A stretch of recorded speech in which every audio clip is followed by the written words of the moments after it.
어제부터 윤석열 정부 첫 대정부 질문이 시작됐습니다.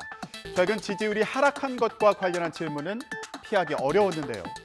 한덕수 국무총리는 2개월 동안 정부에 대한 국민의 높은 기대를 충분히 충족시키지 못했기 때문이다. 아직 2개월은 국민에게 충분히 보이기에는 짧은 시간이라고 말했습니다. 인사 문제에 대한 우려를 대통령에게 전달하느냐는 질문엔 총리는 국무위원을 선정할 때 협의를 하고 제청을 한다고 말했는데요. 야당은 사적 채용 문제를 두고 민간인의 국정 개입이라면서 정부를 거세게 몰아붙였습니다. 이경국 기자가 전해드립니다. 대통령실의 사적 채용이 줄줄이 사탕입니다. 민망해서 차마 보기 어려울 정도입니다. 김건희 여사가 운영했던 호바나 콘텐츠 직원들의 대통령실 채용에 대한 지적도 있었습니다. 업체를 두고 제기된 협찬 의혹을 수사하지 말라는 압박 아니냐는 건데 한덕수 총리는 이런 주장에 확실히 선을 그었습니다. 그 직원을 대통령실에 채용한다는 것은 호바나 콘텐츠 수사하지 마라 그런 요구 아닙니까? 저는 그렇게 보는 것은 조금 무리가 있지 않나 그렇게 생각합니다.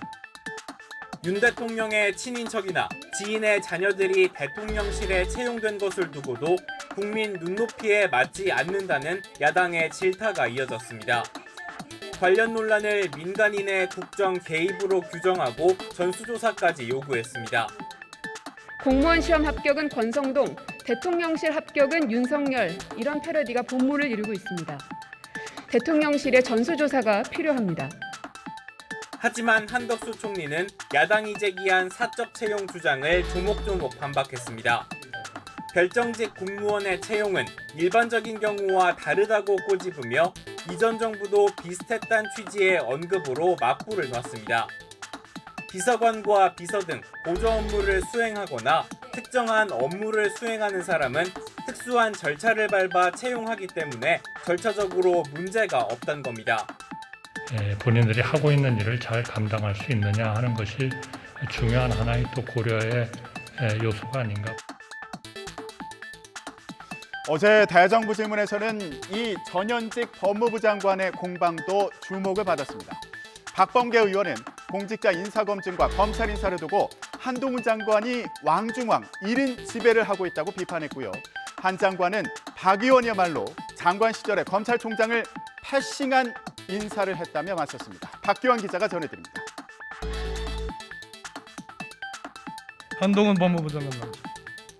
법무부 인사정보관리단의 위법성을 질타하며 한 장관을 향해 1인 지배시대 왕중의 왕이라고 비꼬았습니다.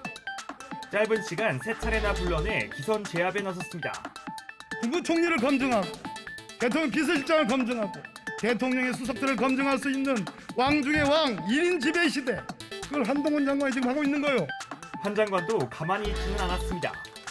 과거 청와대 민정수석실의 인사검증을 오히려 부처 업무로 전환했다며 박 의원의 지적을 조목조목 반박했습니다. 객관적으로 제가 판단 없이 기본적인 자료를 넘기는 것인데 그게 뭐가 문제인 것이며 그동안에 밀실에서 진행되던 인사검증 업무를 부처의 통상 업무로 전환한 것입니다. 제가 이 일을 하는 것이 잘못이라면 과거 정부에서 민정수석실에서 했던 인사검증 업무는 모두 위법입니다. 검찰총장이 2달 넘게 공석인 상태에서 단행된 대규모 검찰 인사를 놓고도 설전이 오갔습니다. 대검검사급, 고검검사급, 평검사 전부 다 한동훈 장관이 다 해버렸습니다. 이런 전례가 있어요? 과거에 의원님께서 장관이실 때 검찰총장을 완전히 패싱하시고 인사를 하신 것으로 백도 없는 말 하지 마십시오. 김건희 여사의 연루 의혹이 제기된 도이치모터스 주가 조작 의혹 수사를 놓고도 신경전이 이어졌습니다. 이렇게 두 사람의 치열한 공방전을 여야 의원들이 거들면서 본회의장에서는 소란이 빚어졌고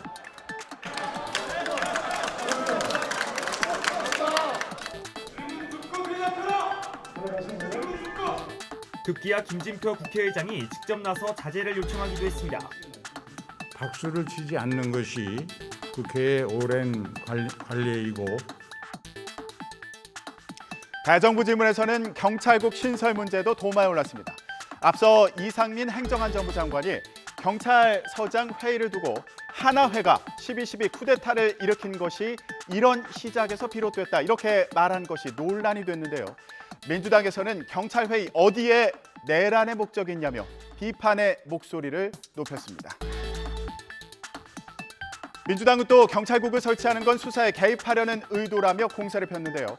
이 장관은 경찰 수사에 개입할 생각이 없다면서 반박했지만 경찰국 이슈가 정치권 공방으로 변지면서 논란은 쉽게 가라앉지 않을 것으로 보입니다. 김태민 기자가 전해드립니다. 민생과 무관한 집단 행동을 하는 것은 직무유기이자 국민 혈세로 월급을 꼬박꼬박 받는 이들의 배부른 밥투정으로 보일 뿐입니다. 국회 대정부 질문에 출석한 이상민 행정안전부 장관 역시 경찰국 신설이 수사에 개입하려는 의도라는 야당의 주장을 적극 반박했습니다. 구체적인 사건에 대해서 개별적으로 수사에 관해서 관여하거나 지휘할 생각이 전혀 없습니다. 이에 맞서 더불어민주당은 기존 경찰 장악저지 대책 TF를 당 차원의 기구로 격상시키겠다며 맞불을 놨습니다. 경찰국 신설을 윤석열 정권의 경찰 장악 음모로 규정하고 반드시 저지하겠다는 의지를 다졌습니다. 법률적 대응, 또 각종 국회 내에서의 여러 가지 현안 대응 등 다각적인 대응을 통해서 윤석열 정권의 경찰 장악에 대응하겠습니다. 특히 다음 달 초로 예정된 윤익은 경찰청장 후보자의 인사청문회에서 이번 사안에 대해 철저히 따져 묻겠다며 송곳 검증을 예고했습니다. 경찰이 국민을 위해서 복무할 수 있게 일을 하는 사람이 경찰청장이지 행안부 장관 정권의 하수인 노릇을 해서는 안 된다. 저희들이 경찰청장에 대해서도 책임을 물을 것이고. 이런 가운데 경찰청 앞에는 이렇게 근조화환이 늘어섰습니다. 국민의 경찰은 죽었다. 이 말이 눈에 띄는데요. 전국 서장회의 이후 대개 발령과 감찰 조치가 내려지자 경찰들이 항의의 뜻으로 보낸 겁니다. 1인 시위와 대국민 홍보가 이어지는 가운데 경찰 내부망에는 윤익은 경찰청장 후보자가 물러나야 한다는 주장까지 나왔습니다. 이런 상황에 대해서 윤익은 경찰청장 후보자가 공개적으로 나섰습니다. 서장회의를 주도한 류삼영 총경이 명백히 복무 규정을 위반했다면서 강경한 입장을 밝혔습니다. 김태원, 정인용 기자가 이어서 전해드립니다.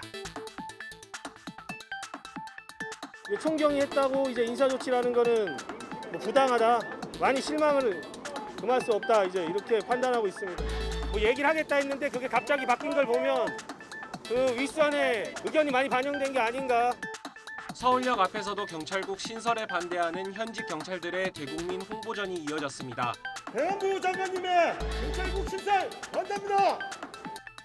경찰관들은 경찰국 설치로 인사권이 휘둘리게 되면 공정한 직무 수행이 어려워지고 그 피해는 고스란히 시민에게 돌아간다고 주장했습니다. 경찰관이 제대로 된 경찰 활동하지 못한다면 국민 안전과 직결되기 때문에 국민들에게 이 사실을 알리기 위해서 저희들이 이 자리에 오게 된 것입니다. 경찰국 신설 반대 대국민 홍보전은 우선 이번 주 금요일까지 이뤄질 예정입니다. 이후 대응은 행정안전부 반응을 본 뒤 결정한다는 방침입니다. 경찰 내부 게시판에는 윤익은 경찰청장 후보자가 조직이 아닌 정부만 바라보고 있다며 사퇴를 촉구하는 글까지 올라왔습니다.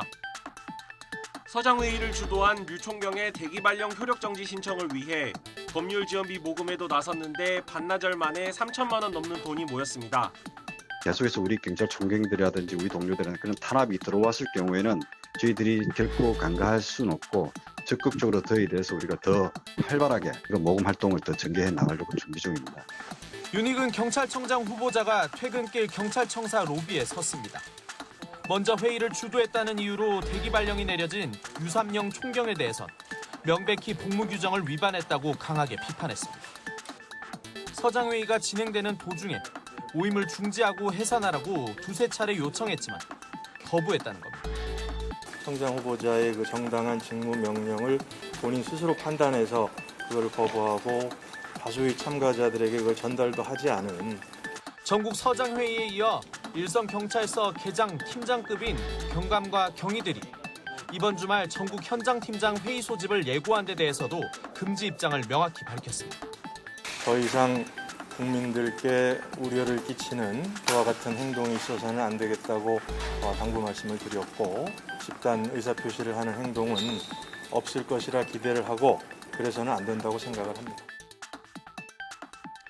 그런데 내부에서는 회의 결과가 나오면 대표자와 허심탄회하게 얘기를 나누기로 했던 윤 후보자가 돌연 엄정 대응 방침으로 돌아선 걸 두고 권력 눈치를 본 거 아니냐 이런 지적도 나오고 있습니다. 네, 요즘에 이거 궁금하신 분들 많을 것 같습니다. 정부가 세금을 깎아준다는데 나는 대체 얼마나 혜택을 보는 건가? 정부 소득세 개편에 따라서 가장 많이 혜택을 보는 건 연봉 1억 원 안팎인 것으로 나타났습니다. 세금을 많이 낼수록 감세액이 크기 때문인데요. 정부가 서민 감세를 강조하다가 오해를 불렀다 이런 지적도 있네요. 권남기 기자가 전해드립니다. 정부가 밝힌 80만 원 수준의 최대 혜택, 그 대상은 다름 아닌 연봉 1억 원 안팎입니다.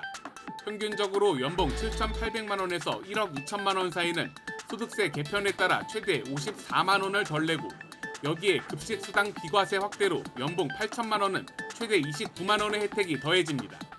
반면 이보다 소득이 낮은 하위 과표 구간의 감세액은 급격히 줄어듭니다. 연봉 5천만 원은 최대 18만 원, 3천만 원은 깎아주는 소득세가 불과 8만 원에 그칩니다. 소득세가 누진세 체계인 만큼 평소 세금을 많이 내던 고연봉자들의 감세액이 더 커지기 때문입니다. 과표 상승에 따라 더 높은 세율이 적용되는데 낮은 소득에 대해서는 낮은 세율이 적용이 되고요. 그 다음 소득 높은 과표 수준에 대해서는 그 다음 세율이 적용되거든요. 실제로 대부분 면세 대상인 서민들의 경우 이번 소득세 개편과 직접적인 상관이 없습니다. 정부가 서민을 위한 감세를 강조하다가 오해를 자초한 측면이 큽니다. 소득세 과표 구간 조정은 중산층과 서민을 세부담을 좀 감면하기 위한 것이고 이번 세제 개편안이 국회 문턱을 넘어설지도 미지수입니다. 정부가 내놓은 13조 원 규모의 감세안은 소득세법과 법인세법, 종부세법 등 바꿀 법이 18개인데 여소야대 전국이라 민주당이 반대하면 법안 처리에 차질을 빚을 수밖에 없습니다. 우리 사회의 초상류층의 부자들의 감세에 초점이 맞춰 있어서 매우 우려스럽습니다. 다만 민주당도 소득세 개편안엔 별다른 이의가 없다는 분위기여서 직장인 감세 부분은 내년부터 현실이 될 수 있다는 전망이 나옵니다.